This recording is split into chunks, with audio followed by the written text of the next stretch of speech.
Uchumi umezoroteka kwa sababu ya kukosa kazi, hata kama ni ile kazi ya kijungujiko kwa mama wetu na pia kwa vijana wetu.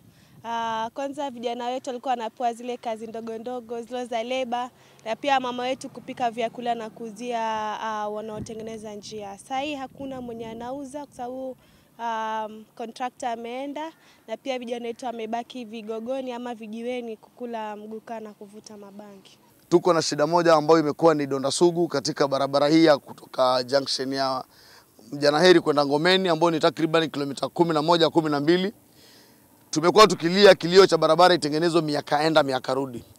Na serikali ya Italy ambayo iko na shirika lake hapa la San Marco ikatutunuku na milioni 955 za miradi ya jamii ikiwemo barabara ya Ngomeni.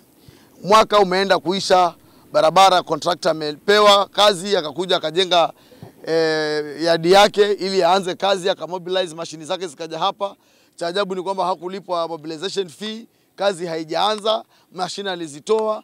Sasa barabara imekuwa mbaya, tunapata maafa mara kwa mara, magari zinakatika, mabodi zikiangukia wananchi. Hatujapata suluhu na barabara ya Ngomeni. Swali langu ni je, pesa hizi milioni 536 zilizotolewa na serikali ya Italy ziko wapi?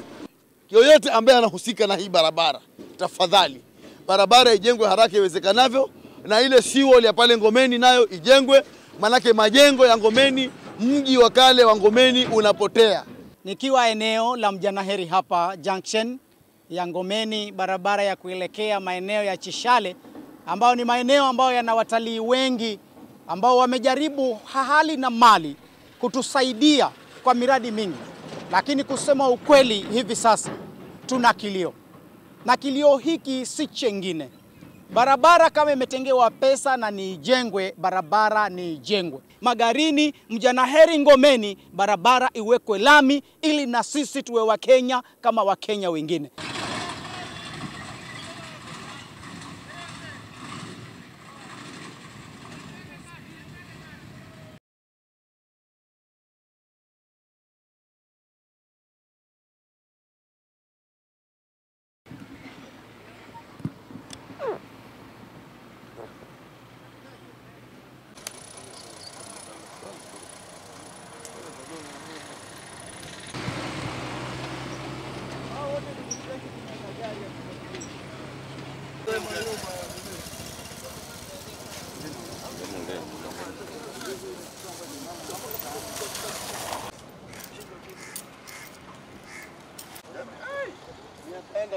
Mapesa